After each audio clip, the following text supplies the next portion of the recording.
This is a message to the people that are in the medical arena. One of my episodes that I had, and I'm telling this story as I'm eating, but it was the day that I went to the eye doctor and I couldn't sit up for the examination. Ironically, this was the same doctor that diagnosed my myasthenia way back. You may have remembered I talked about that in one of my videos. Anyway, he was like, if you can't sit here and have me examine your eyes, because every time I couldn't bend my head back at any degree, slightly or whatever, it felt like my throat was collapsing and I couldn't breathe. So I'd have to get these angles to kind of open up an airway. And this is one of those things where you have someone who cares about you, but they don't understand what you're going through. Sometimes they're going, well, you've got the wrong attitude, or is it really all that bad? I knew it was bad, but my wife didn't really know, like, you're going to go to the hospital right away, right? So, oh no, let me back up. I put myself in the hospital, and here's how I did it. You know how you're trying to clear for air, right? And you have congestion, and you're not strong enough to clear it because it starts to get thick, at times. So I go to the grocery store or Walgreens or something like that, and I get Mucinex, right? And let me jump back to the ophthalmologist. He was like, look, let's forget this examination. You need to go to the doctor. You need to go to the hospital now. And I'm kind of in my mind, yeah, let's do it now.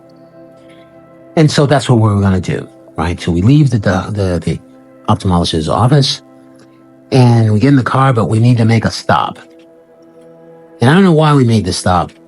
I don't know if it was for me or for whatever it was. And I go into Walgreens and I get Mucinex. Or I ask my wife to get Mucinex. She gets it. I take a dose of this Mucinex, so I'm thinking, I'll be able to, get this stuff out of my windpipe. But instead, it's just like I'm drowning because it's loose and I still can't get it out enough. It's almost like I needed a suction to clear it out, but the Mucinex just made it worse. So now it's like, get to the fucking hospital now. And so she's driving, we gotta, get there now. I'm losing. I can't breathe. Little snippets of being able to breathe, but I know that I'm losing it. So we get to the emergency place, and this was like downtown Charlotte. Not all hospitals are the same, and look, maybe it's not a knock on them, maybe it is. I don't really give a shit at this point. This is my story. I get to the triage nurse, finally. I really don't have the air to sit in the lobby. I kind of walk to where she is. There's nobody with her. I'm not waiting for a number or anything, and I'm like, I can't breathe, right? And she was like, sir, you're supposed to put it up. She's calm. I can't breathe, right? And so she's like, she's asking me these questions, I guess you would ask someone, like your date of birth and, what are your symptoms? I simply can't breathe. And so I tell her, oh no, I can't breathe. I tell her I have myasthenia gravis, and I feel like my air is stopping. I can barely breathe. And then she's, looking at me with like, yeah, everybody needs to be seen right away. And so in my just trying to get her, and I was like, I can't fucking breathe. And this is what I say. I mean, I just push this out. I put the curse word on it so she can get the emphasis. I'm not fucking around. I can't breathe. And she's like, sir, you are not going to be cursing at me. She's going at me about my cursing. And I'm like, sorry. I'm sorry. But I can't breathe, right? So she gets up. I don't know how I got into this chair, right? I don't know if she got the chair or if I just went out. I think I went out and I sat in a chair. I went out of her office like this lady's not listening to me. Yeah, I sat in a chair. She comes behind me and she starts wheeling it. Maybe she's taking me. She is taking me to the back. But all of a sudden, I feel this hand that wraps around the back of my shirt and she yanks my head back into this wheelchair where I can't move forward. Now, mind you, I'm weak. I can't force my way forward, and I felt like I needed to force my way forward so I can get an airway. I can't breathe going back like this. It's even worse since the ophthalmologist, she actually locked me in this upright position where I can't move at all. It's like, I'm gonna die in this chair.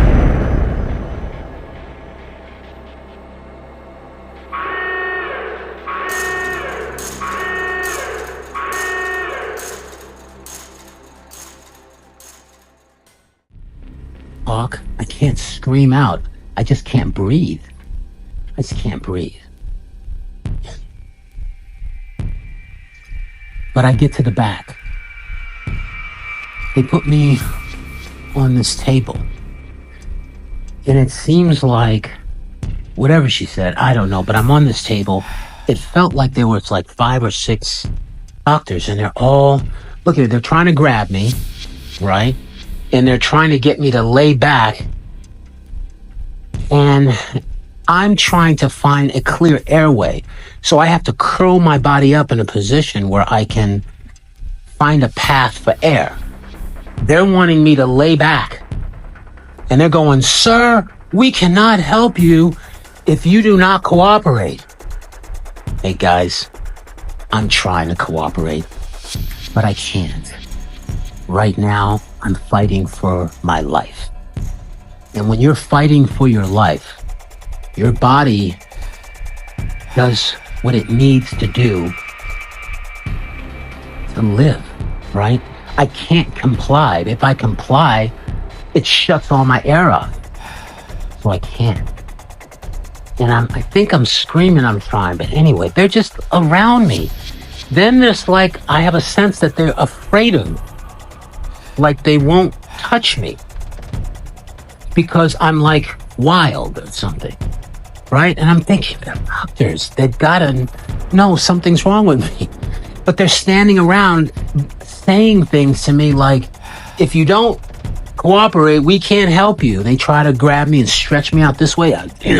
I would go back in a fetal position because it's the only way I can breathe.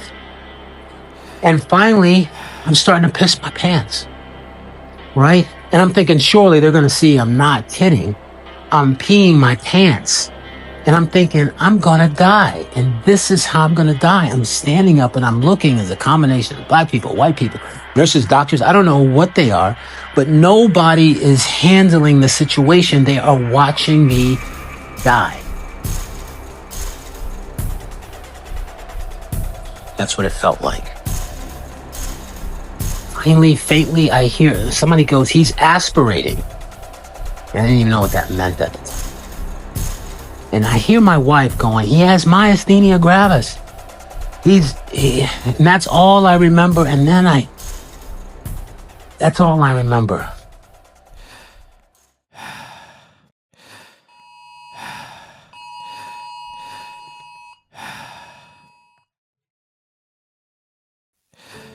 I wake up in a dark room with my wife just holding me.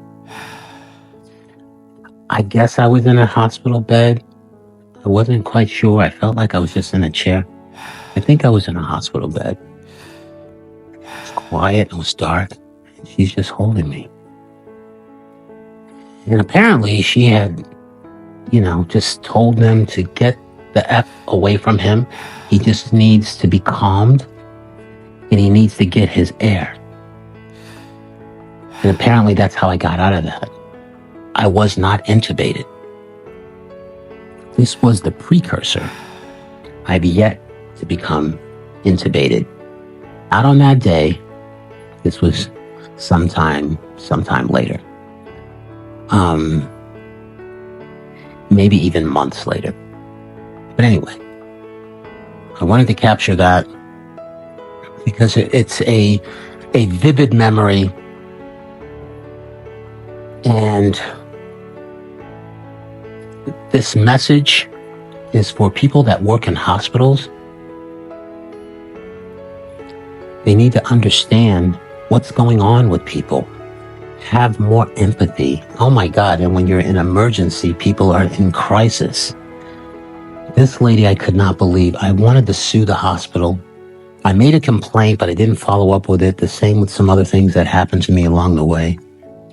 But, guys, hospitals, administrators, anybody, do better. Do better. So that's me, guys. Mikal Ali here.